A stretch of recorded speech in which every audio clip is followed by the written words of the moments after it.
Sebab itu janganlah kamu bodoh, tetapi usahakanlah supaya kamu mengerti kehendak Tuhan. Efesus 5 ayat 17 berkata, sebab itu janganlah kamu bodoh, tetapi usahakanlah supaya kamu mengerti kehendak Tuhan. Orang bodoh di dalam Alkitab digambarkan sebagai orang yang tidak mengerti kehendak Tuhan. Berapa banyak yang di sini mengerti kehendak Tuhan atas hidupnya? Nggak ada yang ngerti? Ya Allah subhanallah, ampuni ya. Saudara jadi Kristen berapa puluh tahun? Ya, yang ngerti rencana Tuhan atas hidupnya berapa banyak? Mulai satu-satu angkat tangan. Ya, tapi kalau saya suruh jabarkan bisa ngerti nggak? Rencana Tuhan atas hidup kita apa? Karena banyak Kristen ikut-ikutan loh. Halo?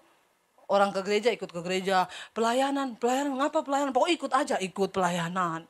Ya, terus apa ini ya bayar perpuluhan ngapa? Katanya supaya diberkati, ikut bayar perpuluhan. Ya, kita ini banyak Kristen ikut-ikutan, ngaku apa ngaku. Bahkan banyak orang yang nggak ngerti loh kenapa dia ke gereja. Halo? Dan ini sangat menyedihkan ketika saudara tidak tahu kenapa saudara berada di sini hari ini. Makanya saya suka sedih lihat orang Kristen kalau ibadah, yang lain udah tenangis-nangis nyembah Tuhan, ada yang cuma lihat-lihat.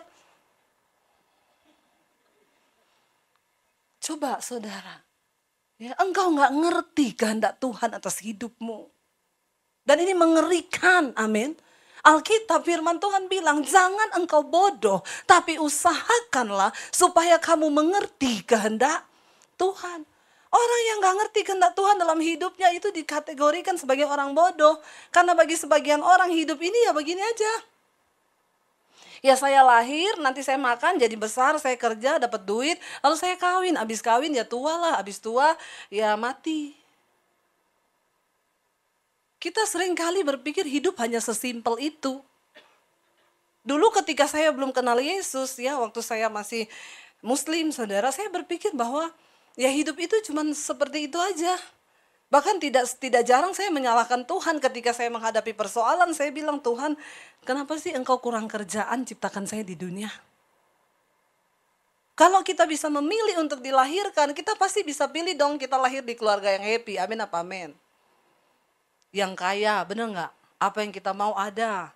Ya, kita kalau bisa memilih, kita pasti memilih dengan muka yang cantik terlahir ke dunia ini. Bener nggak? Yang hidungnya mancung. Ya kulitnya putih, rambutnya bagus, tapi kan kita nggak pernah bisa memilih. Nah ketika saya bertobat di jamaat Tuhan tahun 95, saya terima Yesus secara pribadi, saya mengerti. Ternyata Tuhan punya rencana dan kehendak untuk menciptakan saya di dunia ini. Benar nggak? Untuk apa kita ada di dunia? Tuhan punya rencana. Sudahkah engkau mengetahui rencana Tuhan atas hidupmu? Amin.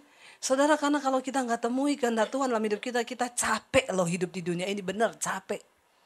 Tapi ketika kita temui, Rasul Paulus adalah orang yang sudah menemukan rencana dan kehendak Tuhan atas hidupnya. Sehingga dia bisa berkata, bagiku hidup adalah memberi buah bagi Kristus, mati adalah sebuah keuntungan.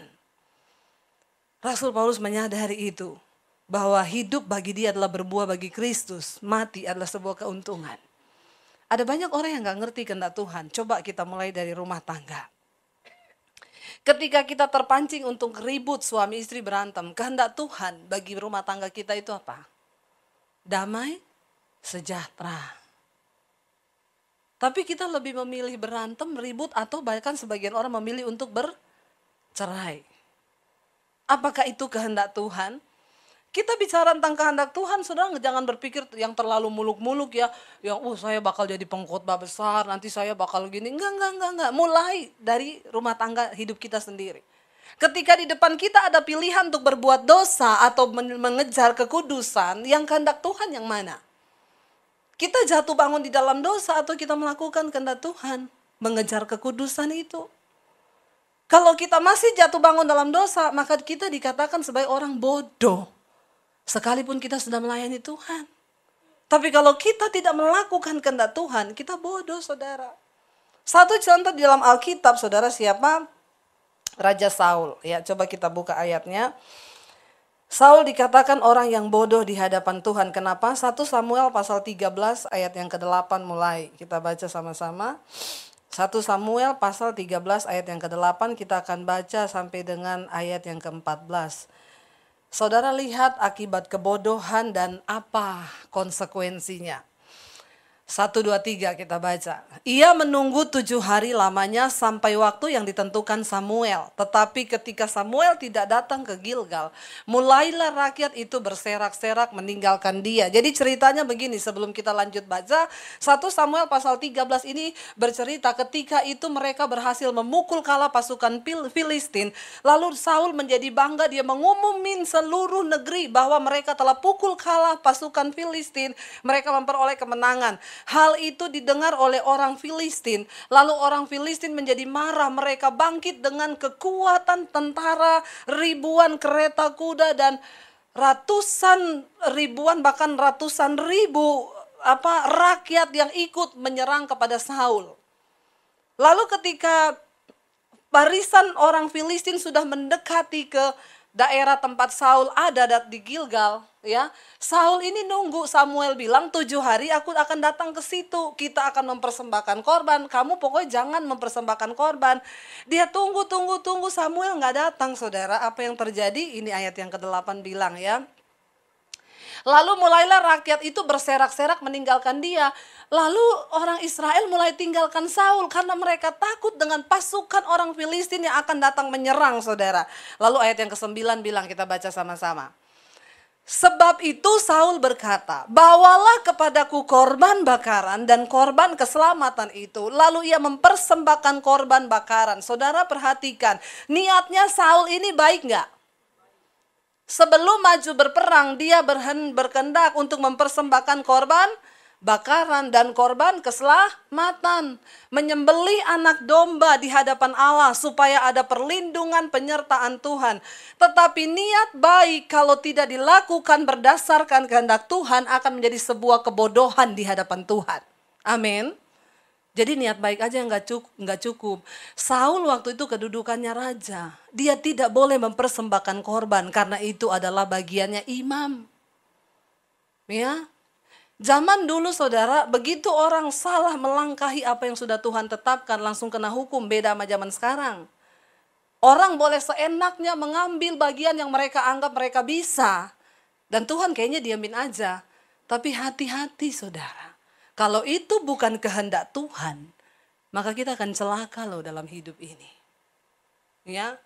Lalu Saul merasa dia bisa, padahal dia lupa dia tidak ada pengurapan sebagai imam. Dia adalah raja. Sekalipun dia berkuasa, tapi dia nggak boleh ambil bagiannya imam untuk dilakukan. Tuhan marah. Saudara baca ayat yang berikutnya, ayat yang ke-10 dikatakan apa?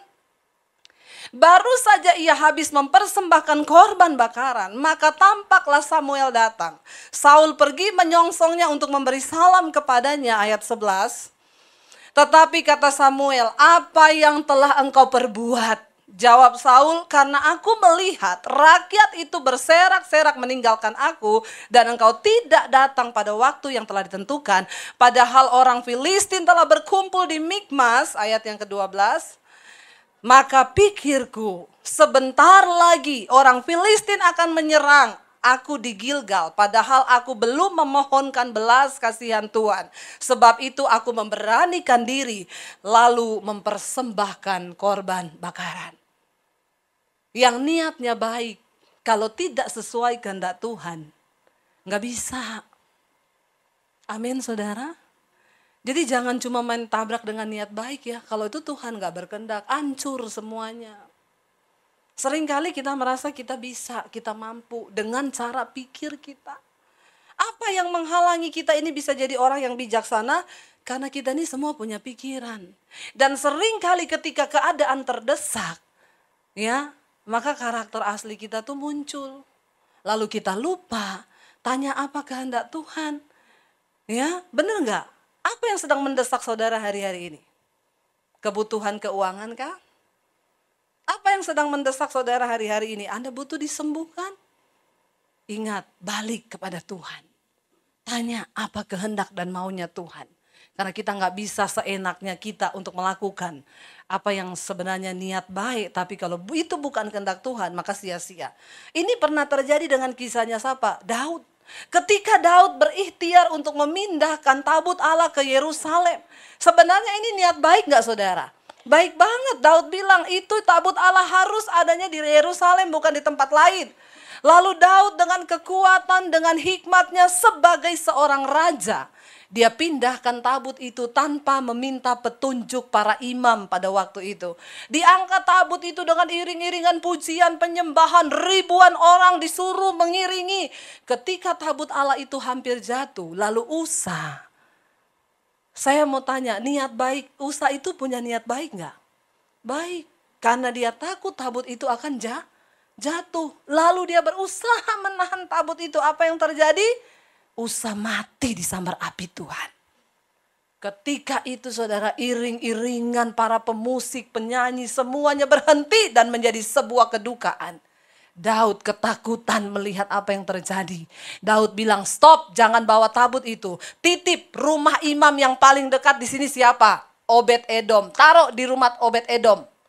Kita akan pikirkan selanjutnya apa yang akan kita lakukan. Ingat saudara, niat saja nggak cukup. Kalau itu tidak sesuai dengan rencana Tuhan, maka Tuhan tidak berkenan. Gereja hari-hari ini kita perlu berdoa banyak kepada Tuhan. Minta tuntunan Tuhan atas gereja ini apa? Minta tuntunan Tuhan atas kehidupan kita itu apa? Kita nggak bisa bergerak dengan kekuatan kita sendiri. Dan ketika gereja mulai bergerak dengan kekuatan pikirannya sendiri, maka apa yang akan terjadi? Stuck saudara. Mungkin jemaatnya bertambah banyak, tapi pertumbuhan iman nggak ada di sana. Mungkin kita rajin ke gereja, tapi sudah nggak ada lagi hubungan pribadi dengan Tuhan. Lalu untuk apa engkau duduk setiap hari Minggu di bangku ini? Amin. Kita berdoa saudara, supaya gereja ini, khususnya di tempat ini, yuk kita minta pimpinan Tuhan. Rendahkan hati duduk di hadirat Tuhan. Tapi sekarang kebanyakan saudara semuanya pakai logika sendiri. Dijalankan dengan kekuatan sendiri, nggak bisa. Ini perkara rohani. Tidak bisa ditangani oleh manusia duniawi. Amin. Kita perlu pimpinan Tuhan. Dalam rumah tangga kita butuh pimpinan Tuhan. Di dalam pelayanan kita butuh pimpinan Tuhan. Lihat niat Daud baik. Akhirnya Daud pulang saudara ketika dia sudah tidak ada kepikiran lagi untuk memindahkan tabut. Dia akhirnya titip rumah Obed Edom diberkati luar biasa. Daud mendengar Obed Edom diberkati karena tabut itu. Lalu dia panggil imam. Dia minta petunjuk kepada imam. Lihat baik-baik. Daud meminta petunjuk kepada imam. Lalu imam-imam bilang, kamu angkat tabut itu nggak boleh sembarang orang. Itu harus orang Lewi yang pikul. Jangan suruh Usa, dia bukan imam. Makanya terbakar. Siapa Lewi? Kaum imam pada waktu itu.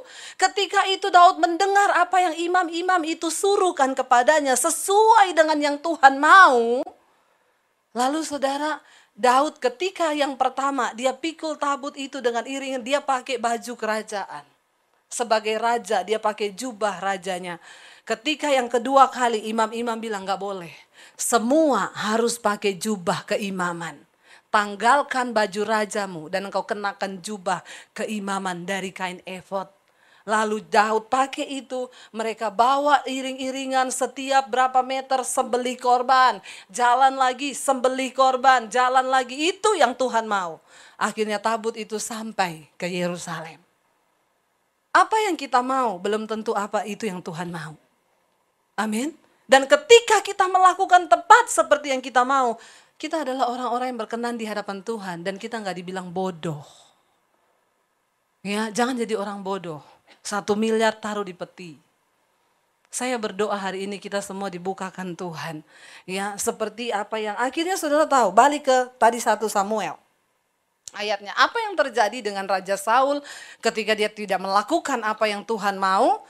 Kata Samuel kepada Saul, perbuatanmu itu bodoh. Karena apa? Engkau tidak mengikuti perintah Tuhan Allahmu. yang diperintahkannya kepadamu, sebab sedianya Tuhan mengokohkan kerajaanmu atas orang Israel untuk selama-lamanya. Jadi Raja Samuel berkata, Saul, yang engkau lakukan tuh bodoh. Kenapa? Karena engkau tidak menuruti perintah Tuhan. Sebenarnya dari awal Tuhan sudah berjanji untuk mengokohkan kerajaanmu. Tapi karena kebodohanmu yang tidak menurut pada perintah Tuhan. Dan ini hal yang sakral. Lalu ayat yang ke-14 bilang apa? Tetapi sekarang kerajaanmu tidak akan tetap. Tuhan telah memilih seorang yang berkenan di hatinya. Dan Tuhan telah menunjuk dia menjadi raja atas umatnya. Karena engkau tidak mengikuti apa yang diperintahkan Tuhan kepadamu. Pada akhirnya apa yang Tuhan mau dari hidup kita adalah ketaatan. Ya, kalau mau dibilang salah apa sih? Saul mungkin bilang, saya salah apa? Saya itu cuma pengen mempersembahkan korban loh. Karena musuh sudah berada di depan. Sebentar lagi saya diserang sama orang Filistin. Saya pengen sebelum berperang, ya kita mempersembahkan korban. Sementara Nabi Samuel gak datang-datang. Lalu salah saya tuh apa? Tapi Tuhan bilang, engkau melakukan apa yang bodoh. Dan itu gak berkenan di mataku. Tadinya Tuhan sudah berjanji mengokohkan kerajaannya Saul. Saat itu juga Tuhan terpaksa langsung dapat pengganti Tuhan. Nggak lama-lama Samuel bilang, tetapi karena kebodohanmu itu, kerajaanmu tidak akan tetap. Dan Tuhan telah memilih seorang yang berkenan di hatinya. Amin saudara. Jangan paksakan apa yang bukan kehendak Tuhan. Yang muda-muda di sini yang belum menikah berdoa supaya engkau dapat jodoh yang sesuai kehendak Tuhan. Amin. Ya di belakang-belakang sana belum pada nikah itu. Ya, di atas 30 tahun Tuhan lepas tangan loh. Ya, berdoa supaya dapat yang sesuai kehendak Tuhan. Ya, bukan apa yang kita mau, tapi apa yang Tuhan mau. Karena hidup ini bukan hanya tentang apa yang kita mau, tapi apa yang Tuhan mau.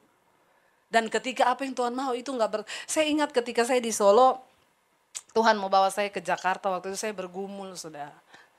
Tahu-tahu berapa hari itu nangis terus saya. Nggak ada sebab, nggak ada apa. Ya bukan lagi masalah keuangan, nangis terus. Lagi pelayanan nangis, lagi di mana nangis, di jalan nangis, di rumah nangis. Saya pikir ada apa ya? Akhirnya saya ambil satu komitmen untuk doa puasa saudara. Saya pengen tanya Tuhan apa yang Tuhan mau. Lalu saya ambil doa puasa, saya masuk ke menara doa, saya berdoa. Tuhan, saya tahu engkau mau sampein sesuatu. Sampai saya rasa begini terus tiap hari nangis. Ada apa Tuhan? Waktu saya doa saudara, saya dapatkan hati Tuhan. Tuhan berkata gini. Aku ingin hari-hari ini hamba-hambaku berdiri di atas dasar kebenaran. Aku akan membawa engkau keluar dari kota ini. Saya bilang, keluar dari kota ini saya tolak dalam nama Yesus. Karena saya baru beli rumah di Solo saudara. Dan kita tuh lagi menikmati rumah baru.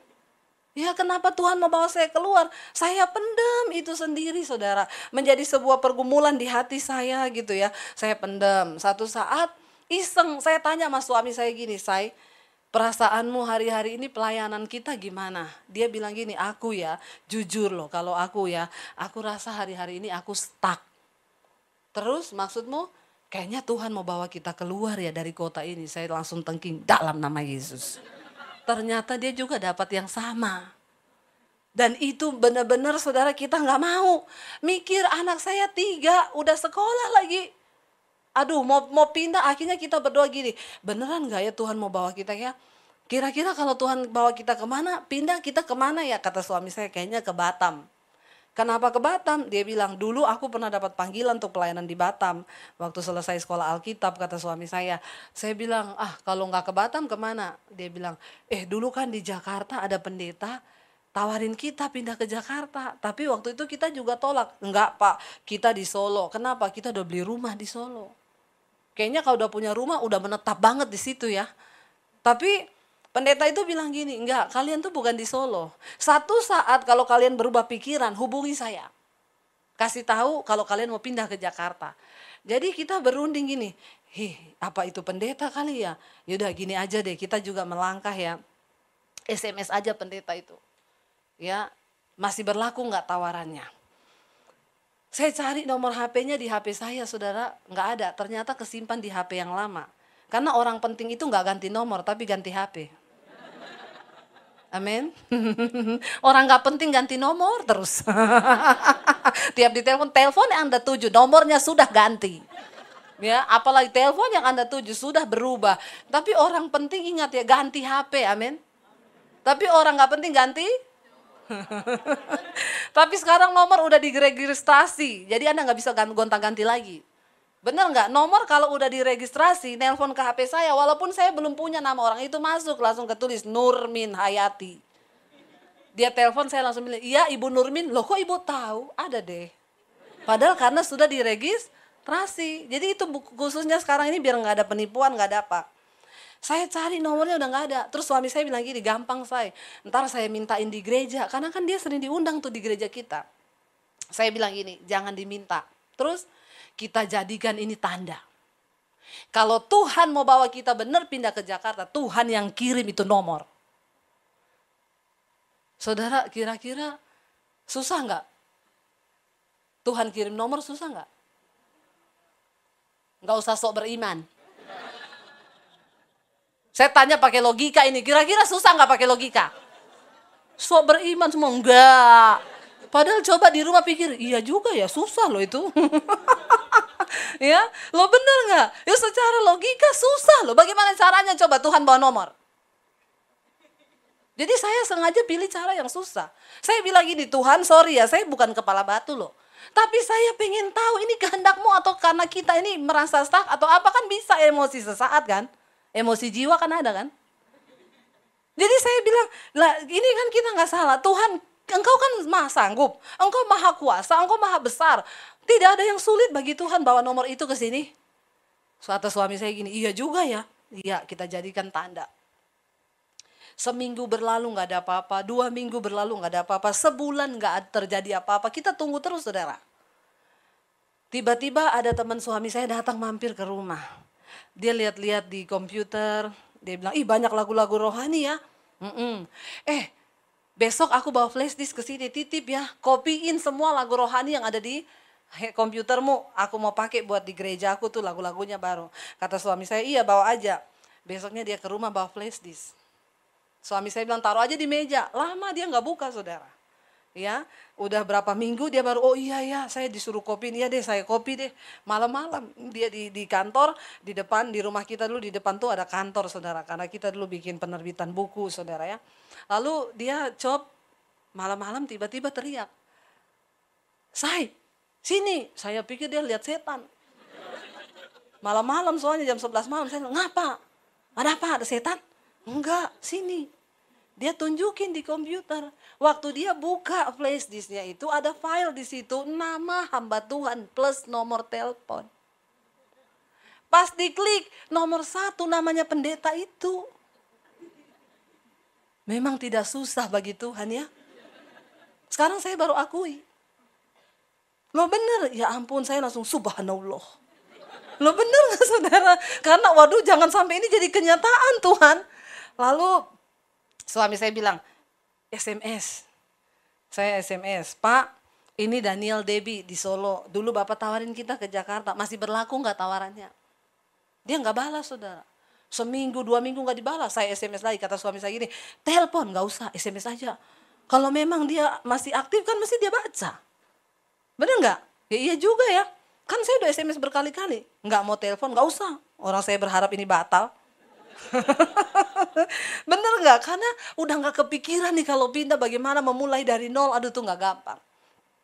Nggak lama saya lagi pelayanan, suami pelayanan di gereja, suami saya telepon, kamu habis pelayanan ke gereja ya? Kenapa? Ada bapak itu di sini. Pendetanya di Jakarta, iya. Kita ketemu ya. Ya udah. Saya datang ke gereja. Selesai acara, dia datang tanpa pemberitahuan saudara, mendadak juga dia datang. Saya bilang ini, Pak, saya boleh ketemu sama suami mau ngobrol? Iya, saya juga mau ketemu kalian. Terus sudah kita ketemu, Pak, Bapak terima SMS saya? Terima berkali-kali. Kebangetan ya. Nggak dibalas, nggak apa loh. Berkali-kali, sampai bosen. Loh Bapak kenapa nggak balas? Nggak, saya juga berdoa minta tanda. Kalau memang ini rencana Tuhan kalian pindah ke Jakarta, kita ketemu tanpa janjian. Saya memang gak mau balas SMS-mu. Tapi saya berdoa supaya Tuhan pertemukan kita tanpa janjian. Jadi ini memang gak ada rekayasa manusia. Dan hari ini kita bertemu tanpa janjian kan? Berarti ini digenapi, Pak. Lalu dia bilang gini, ya nggak tahu, tapi buktinya kita bertemu. Ya udah, akhirnya ngobrol-ngobrol, benar udah yakin mau ke Jakarta. Kapan berangkat ke Jakarta? Jadi pengintai dulu. Pergi intai itu negeri. Kalau di tanah Kanaan kan susu dan madu ya. Kalau di sini penuh dan debu. Dan kemacetan. Yo jujur saudara, di Indonesia ini orang itu kalau hidup di Solo itu enak, tentram, damai, aman. Masuk di majalah Times yang beredar di seluruh dunia, di Indonesia untuk wilayah Bali itu terbaik untuk spirit. Orang kalau mau pergi ketemu Tuhan, pergilah di Bali, keadaannya tenang. Jakarta, salah satu kota yang terbaik di dunia untuk jiwa, terutama melatih kesabaran. Loh ini bener loh, saya nggak bercanda loh, masuk di majalah Times loh. Jadi ada yang tinggal di Jakarta nggak sabar-sabar kebangetan. Karena pariwisatawan dunia datang ke sini untuk melatih kesabaran. Lu bener, karena makanya mereka bule-bule itu kalau jalan di jalan diklaksonin sama bajai. Pem. Dia udah tahu melatih kesabaran. Amin. Jadi siapa yang mau datang ke Jakarta? Ya udah saya berdoa, ya Pak. Ya udah kita berangkat jadi pengintai ke Jakarta. Sampai di Jakarta saya ikut pelayanannya dia, ketemu jemaat, pendoa, anaknya narkoba, suaminya selingkuh. Ketemu lagi pelayan Tuhan mau cerai sama suaminya. Saya bilang sama suami saya, ini Jakarta ini memang begini kah? Jadi saya bilang sama suami, ya jujur ya secara spirit, peperanganku tuh di sini. Karena di Solo itu jemaatnya ayam-ayam. Lo bener, di Solo itu jarang orang selingkuh, keluarga itu yang gak bahagia banget, tapi juga gak berantem. Jadi di Solo itu pokoknya adem-adem ayam aja. Sama Tuhan ya nggak sungguh-sungguh, tapi ya nggak kebangetan murka gitu, nggak murtad, nggak. Jadi ya suam-suam gitu. Tapi kalau di sini kan kelihatan banget saudara, ya bener-bener yang peperangan itu, wah saya bilang sama suami kalau secara roh saya di sini. Lalu saya bergumul, pulang ke Solo, pendeta itu bilang pulang, berunding berdua, tanya Tuhan lagi. Kita pulang di Solo bergumul. Lalu kata saya sama suami, kalau kamu gimana? Dapatnya apa? Ya gini loh say, kamu tuh kan perempuan. Perempuan itu gak pernah berpikir pakai logika. Kalau aku ini berpikir, ya kalau kita pindah di Jakarta, terus sumber keuangan kita dari mana? Terus saya tuh lagi nyicil rumah kan kita di Solo. Itu pendeta kan gak kasih kita keputusan, dia kasih kita berapa tiap bulan, gak ada. Jadi benar-benar harus pakai mata iman. Jadi kata suami saya gini ya, jadi ya kalau aku sih pertimbangan dulu ya. Nah di sini ini kan dia bilang di Solo itu kan dia koordinator musik. Adalah persembahan setiap bulan, walaupun dia bukan full timer, tapi dia dapat persembahan tiap bulan. Dia bilang ini yang aku pakai buat bayar cicilan rumah. Nah kalau kita pindah, terus di sana nggak ada jaminan apa-apa, terus kita nggak bisa bayar rumah. Dan kita kan belum bisa bawa anak 3. Saya bergumul lagi, Tuhan, nggak usah deh di sini aja, ya. Jadi kita berdoa, bergumul. Saya berdoa lagi, saya tengking dalam nama Yesus. Secara otak logika nggak bisa Tuhan. Saya nggak bisa. Lalu Tuhan tuh bilang gini, kamu bukan hamba yang berkenan. Saya kaget, loh kan di sini saya juga pelayanan. Suami saya pelayanan, ya cukuplah. Tuhan bilang, engkau memang melayani, tapi engkau tidak melakukan apa yang aku mau, tapi apa yang kamu mau. Lalu Tuhan kasih gambarannya begini, contoh kamu punya pembantu. Lalu kamu bilang, Mbak, semua spray cuci ya. Saya pulang nanti siang semua spray udah bersih. Saya pulang, Mbak, spraynya kok nggak dicuci? Saya nggak mau cuci spray Bu, saya maunya cuci horden. Kira-kira saudara yang gaji pembantu gondok nggak? Loh kan saya suruh kamu cuci spray. Ya tapi kan saya nggak mau cuci spray. Saudara pecat nggak dia? Dia iya kan, Tuhan bilang sama. Kamu mengaku hambaku, tapi kamu tidak melakukan apa yang aku mau, tapi apa yang kamu mau. Dan itulah perjalanan bersama iman. bersama Tuhan dengan iman. Kita harus tanggalkan ini loh, logika kita. Akhirnya suami saya bilang, "Say, kita udah dapat peneguhan loh, jangan jual panggilan cuma demi uang." "Iya, kamu perempuan, imanmu nyampe, imanku gak nyampe," kata suami saya. Memang yang rata-rata kurang beriman itu suami sih, karena selalu berpikir pakai logika. Perempuan tuh main tabrak aja pakai perasaan. Lalu kami bergumul, saya cuma berdoa, "Tuhan," kan istri itu tunduk sama suami ya, terserah loh, dia ndak berangkat, saya ya ndak. Tapi kalau Tuhan mau kami berangkat, ya Tuhan lakukan sesuatu. Tiba-tiba wakil gembalanya panggil dia, "Pak Daniel, saya mau bicara." "Pak, ini karena yang pegang keuangan semua ganti bendahara baru, mulai bulan depan semua persembahan dihapus. Termasuk punya Bapak tiap bulan dihapus." Haleluya enggak saudara? Memang harus dibikin begitu sama Tuhan. Kalau enggak ininya main terus. Terus dia bilang sama saya, "Say, gimana ini?" "Nah, itu yang kamu pertahankan tuh." Saya bilang juga apa? Berangkat aja. Sekarang udah enggak ada dasar untuk kamu berharap. Terus mau gimana? "Ya udah deh, bulat hati ya, kita berangkat ke Jakarta." "Iya, aku tak pamit dulu." Pamit ke wakil gembalanya, "Pak, saya juga sekalian mau pamit."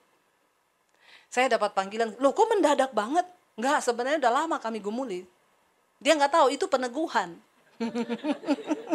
Ya, "Oh gitu ya Pak, Pak jangan buru-buru diputusin deh. Saya ngomong ke gembala dulu," katanya dia. Besoknya dia telepon suami saya, "Pak Daniel, saya udah ngomong sama gembala. Jadi memang semua persembahan dihapus, kecuali punya Bapak tidak." Saya giniin dia, "Terserah loh, saya udah nggak mau main-main sama Tuhan loh. Kalau kamu cuma berpegang di situ terserah." Tapi saya juga mengerti, dia kepala keluarga saudara. Dia juga harus memutuskan. Tapi untung dia punya istri yang gagah perkasa. Saya berusaha meyakinkan dia akan iman yang benar. Saya percaya kalau kita melangkah di jalannya Tuhan, Tuhan gak mungkin tinggalin kita. Jangan ibu-ibu udah suami muda, "Makanya lu itu imanmu di mana? Pakai otak." Wah ini saudara ya, bisa suaminya gantung diri kalau udah begitu. Karena kita coba memahami, memang benar laki-laki itu pikirannya jauh loh. Dia pikir anak mau kuliah, kadang ibu-ibu tuh enggak, ke mall udah ya makan-makan, jajan, belanja, selesai. Ya, dia nggak pikir suaminya itu mikir semua-muanya. Jadi ya akhirnya dia bilang sama wakil gembalanya gini, "Pak, sorry ya. Enggak, saya mau nuruti apa yang Tuhan mau." "Waduh Pak Daniel, kalau bisa dipertimbangkan." "Sudah kami pertimbangkan." Dan itulah awal kami memulai berjalan dengan iman bersama Tuhan. Saya akan masuk yang kedua ini tentang orang pintar. Ya, kadang-kadang kepintaran logika kita itu menghalangi yang namanya kita percaya sama Tuhan. Orang pintar itu selalu cari untung buat diri sendiri, hitung-hitungannya. Kayak tadi tuh, kayaknya papa itu butuh 5M deh. Makanya saya kasih cek 5M, 2M kontan saya ambil. Nah ini orang pintar, selalu yang penting dia untung. Pakai logika, cara berpikirnya seperti itu. Saudara, manusia itu diciptakan Tuhan, kita punya yang namanya otak. Semua punya kan? Otak manusia itu didesain oleh Tuhan, luar biasa hebat. Otak manusia terdiri atas dua bagian nih. Ada otak kiri, ada otak kanan. Otak kiri itu berfungsi untuk memikirkan hal-hal yang sekarang. Tapi otak kanan itu dikatakan alam bawah sadar. Makanya kalau orang koma, otak kiri bisa berhenti. Waktu kita tidur, otak kiri diem. Tapi otak kanan tidak akan pernah berhenti. Dia menyimpan semua memori di bawah sadar. Ya, kalau orang sebagian dokter bilang ini jiwa manusia, saudara. Dia merekam, bahkan dia bisa menggerakkan hal-hal yang makanya ada orang bilang kekuatan pikiran, bisa bengkokin sendok pakai kekuatan pikiran, apa segala macam lah. Itu mereka berpendapat bahwa otak kanan manusia itu punya kekuatan yang besar sekali. Ya, nah otak kanan itu nggak mungkin bisa beristirahat. Sekalipun Anda tidur, otak kananmu tetap jalan. Makanya kadang kita tidur mimpi dikejar setan. Tiba-tiba suami saya sering banget tiap malam tiba-tiba lagi terus bahasa roh. Saya tanya kenapa saya mimpi dikejar kuntilanak. Tapi kenapa yang keluar bahasa roh? Karena otak kanan bawah sadar masih tetap ingat dia punya iman, ada Tuhan. Saya juga sering gitu, mimpi didatangi nenek sihir, ya mau dicekik, mau mati. Saya ingat, loh kan saya ini anaknya Tuhan, saya punya nama Yesus. Tiba-tiba saya serang nenek sihir itu, dalam nama Yesus. Tiba-tiba saya dibangunin suami saya lagi, dalam nama Yesus, dalam nama Yesus. Ini namanya alam bawah sadar kita. Otak kanan ini tetap jalan sekalipun kita tidur. Nah, ketika orang koma, otak kanan itu tetap berfungsi. Walaupun dia koma, makanya ketika kita bisikin tentang iman, dia bisa terima, dia bisa nangis, dia bisa bertobat. Ini otak kanan, saudara. Ada satu statement yang berkata begini, ya. Orang itu 5% ya, orang-orang sukses di dunia ini, mereka hanya menggunakan 5% dari otak mereka. Ya. Jadi dengan kata lain begini, tulisan nggak ada yang lebih gede lagi. Haleluya ya. Saya udah pakai kacamata loh ini padahal ya, nggak kebaca ya.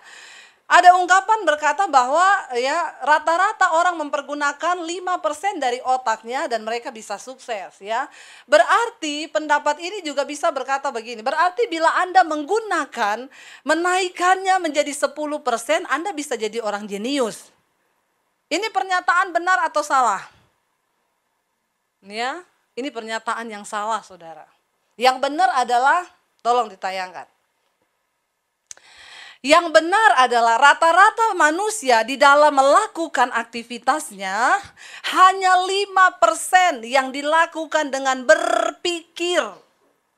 Lalu 95% dilakukan dengan refleks. Nggak pakai pikiran. Otak kanannya nggak dipakai. Ya pokoknya otak kiri aja refleks ya. Itu yang, nah jadi saudara benar ungkapan 5% dari orang sukses di dunia itu adalah yang hanya menggunakan otaknya 5%. Itu benar, tapi mereka gunakan dengan berpikir.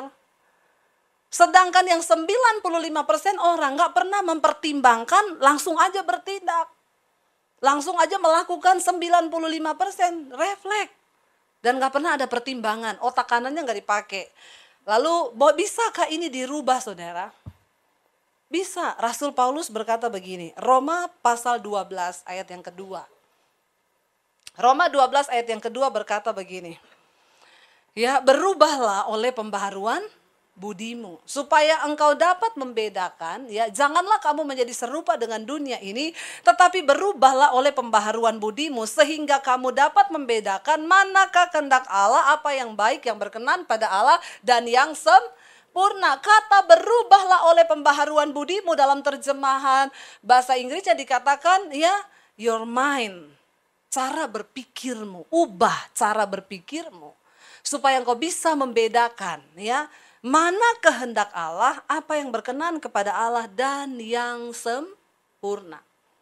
Jadi saudara, otak kanan itu merekam semua yang engkau dengar, termasuk kenapa kita ada di gereja ini, kita lagi belajar menanamkan segala yang baik di dalam otak kanan kita. Firman yang saudara dengar, rekam itu di bawah alam bawah sadarmu, sehingga ketika engkau menghadapi pertempuran, peperangan, pergumulan, firman itu bisa keluar.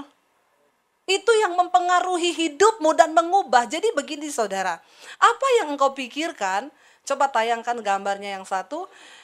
Apa yang engkau pikirkan, itulah engkau ya. You are what you think. Kamu adalah apa yang kamu pikirkan. Kalau engkau terus berpikir tentang ketakutan, maka engkau jadi seorang penakut.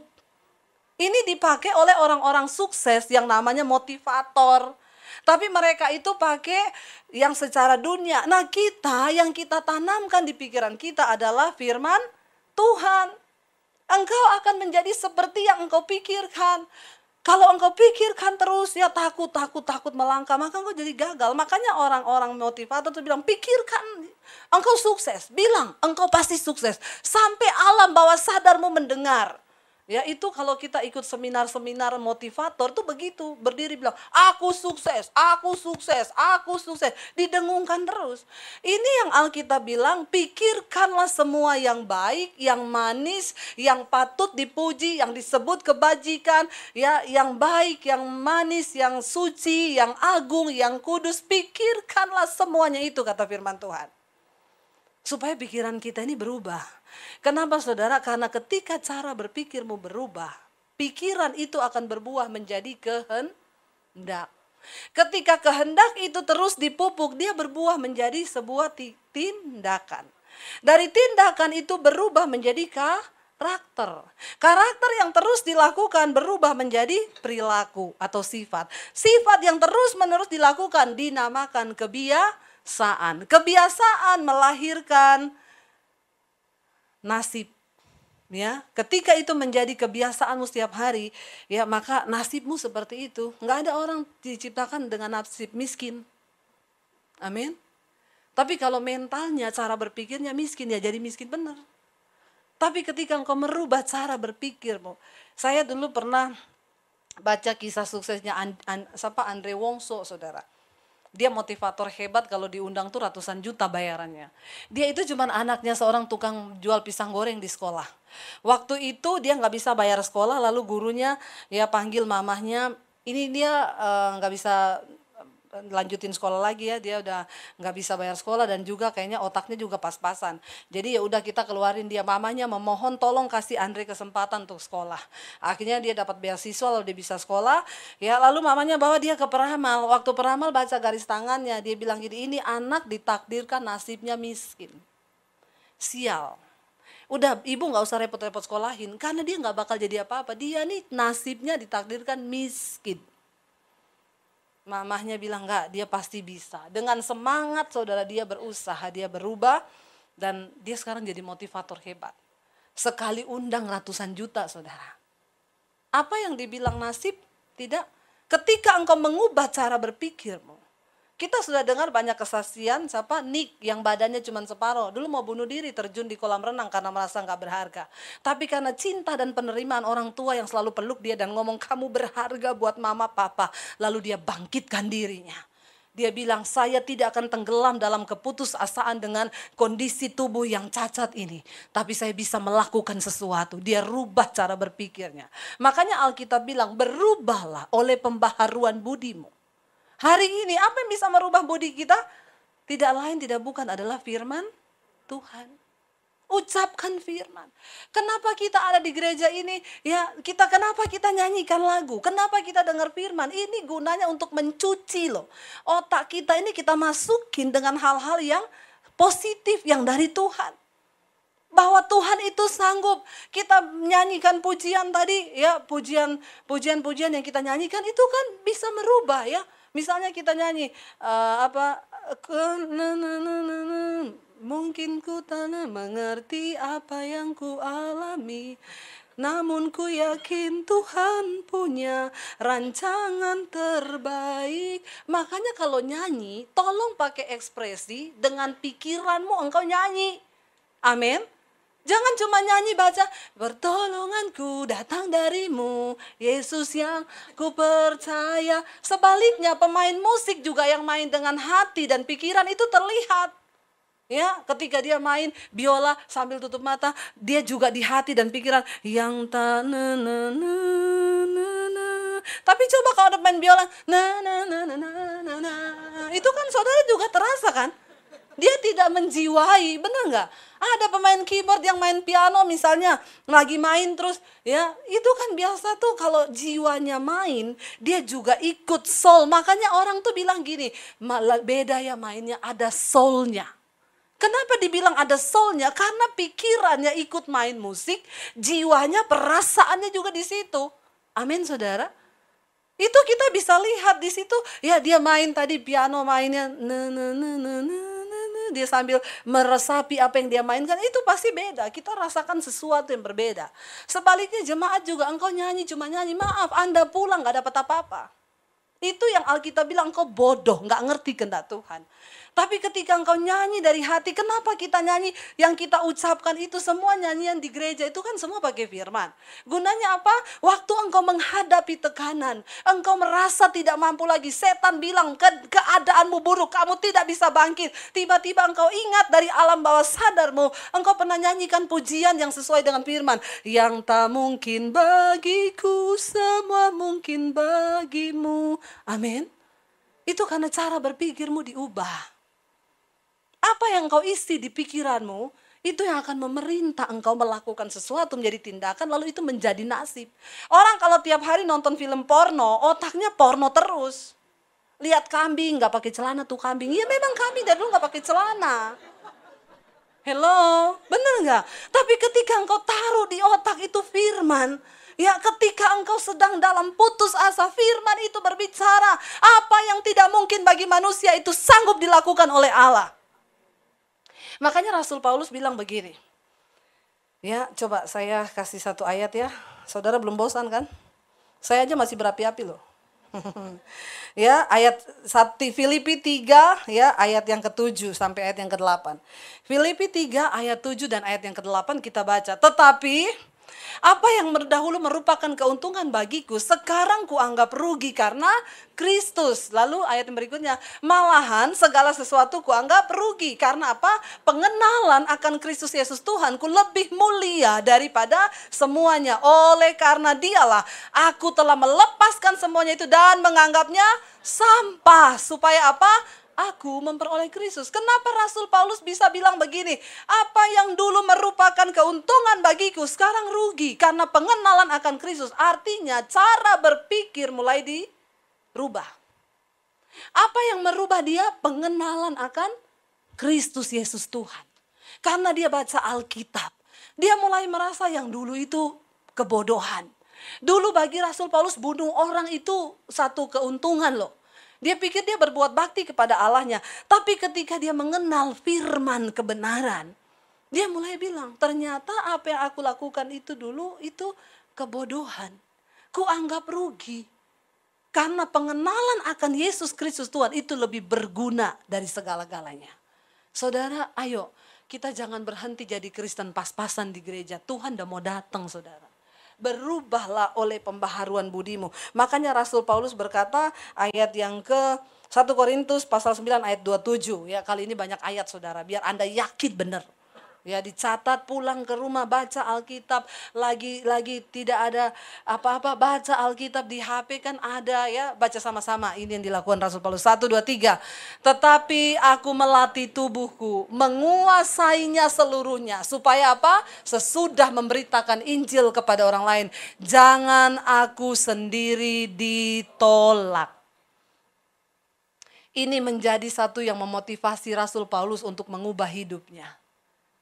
Dia takut ditolak sama Tuhan. Kalau sekerasnya Rasul Paulus aja takut ditolak, apalagi kita-kita ini. Halo. Saya undang para imam musik. Saudara, Rasul Paulus yang tiap hari dia bilang, setiap hari aku berada dalam bahaya maut karena nama Yesus. Aku dipenjara karena Yesus, aku dikaram kapal, aku dianiaya, aku mau dibunuh karena nama Yesus. Masih bilang, aku takut ditolak. Apalagi kita, penderitaannya kita sekarang ini apa? Yang alay-alay atau yang karena Kristus? Paling cuma gak bisa bayar cicilan, amin. Ya, penderitaan kita ini sekarang apa? Saya difitnah, paling cuma yang gitu-gitu. Ada di antara kita yang mau dibunuh karena nama Yesus? Gak ada kan? Kalau ada saya acungin jempol saudara. Ya kayaknya hari-hari ini orang mau dibunuh karena nama Yesus sudah gak ada loh. Rasul Paulus bilang satu hal yang memotivasi aku untuk melatih tubuh, menguasai, berubah seluruhnya. Kenapa? Karena dia takut ditolak sama Tuhan. Saya berdoa kita semua hari ini. Kita juga mau jadi pribadi yang gak mau ditolak sama Tuhan. Amin. Kita mau bilang ubah kami Tuhan. Ubah cara berpikir kami, ubah paradigma kami. Mari kita bangkit berdiri bersama. Bapa, sentuh hatiku, ubah hidupku menjadi yang baru. Kami mau Tuhan hari ini membawa hidup kami di hadapan-Mu Tuhan. Ada banyak hal yang perlu dirubah dari hidup kami, cara berpikir kami. Sikaralaba takaralaba syatakaralaba yaralaba yaralamu. Katakan sama-sama pujian ini. Mari angkat tanganmu pada Tuhan. Bapa, sentuh hatiku, ubah hidupku menjadi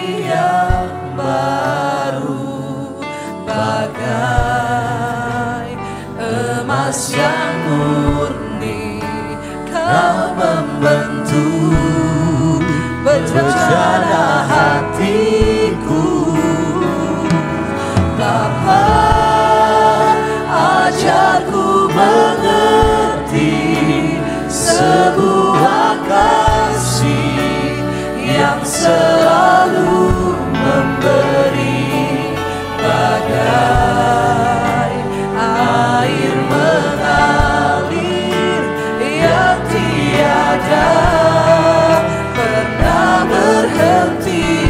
Mari angkat tanganmu pada Tuhan dengan segenap hati dan pikiranmu, katakan, Bapa, satu hati satu hati kami. ubah hidup Yes, jadi yang jadikan kami ciptaan yang baru, Tuhan. Amin. emas yang murni, Kau membentuk berjana hatiku. Bapa, ajarku mengerti sebuah kasih yang selalu memberi, bagai air mengalir yang tiada pernah berhenti. Mari kita semua tutup mata dalam hadirat Tuhan. Bapa, tidak ada lain yang kami rindukan hari ini selain Engkau ubah hidup kami. Sudah cukup terlalu banyak waktu yang kami pakai untuk bermain-main dengan iman kami kepadamu, Tuhan. Hari ini seperti Rasul Paulus berkata, aku melatih tubuhku, menguasainya seluruhnya, supaya jangan setelah aku memberitakan Injil, aku sendiri ditolak oleh Tuhan. Satu kerinduan kami Bapa, ketika Engkau datang, Engkau kenal kami, dan nama kami ada dalam kitab kehidupan-Mu. Ampuni setiap dosa dan pelanggaran kami. Saudara, tidak ada satupun yang tahu hidupmu kecuali Engkau dengan Tuhan. Hari ini jangan sia-siakan waktu ini. Pakai secara pribadi, datang pada Tuhan. Bilang, Tuhan, ini hidupku. Aku mau bertobat hari ini.